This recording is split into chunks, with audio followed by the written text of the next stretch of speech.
Chapter 6. Mr. Prill's Granddad. They step back into the hut. Mr. Prill brings out the pick from the cabinet. Is that a pickaxe? Tim grins. Is that for us? Do we get to hack things with it? His dad does not let Tim help with the pickaxe. This camp may not be as bad as he thinks. Yes, in fact, it is for you, Mr. Prill says, but it is not a plaything. You cannot just slash things with it. Mr. Prill asks Tim to hand him the bucket. Tim grabs it from the top shelf, but the bucket slips and drops on the chest. The chest falls down and lands with a thud. A bunch of stuff spills out. "Oh no!" Tim gasps. "That is okay," Mr. Prill says. "There are no fossils in there. That is just my granddad's junk." Tim bends down to pick up the things. There's a lot of odd stuff that fell out of the chest. "This is just trash that I must get rid of. I forgot they were still in there," Mr. Prill adds. He picks up a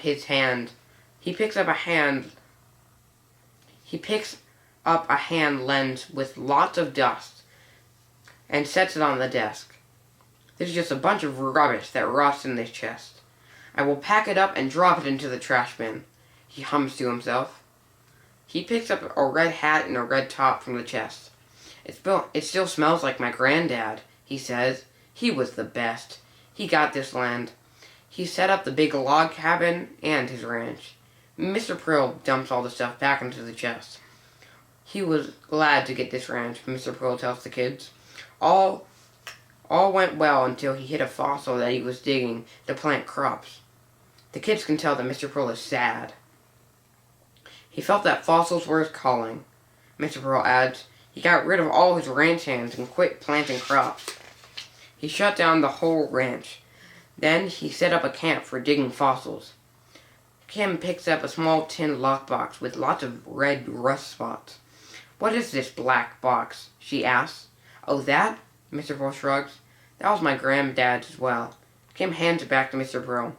"But that's when he went nuts," he adds. "He went on and on, telling odd things, just like how he went back to the past.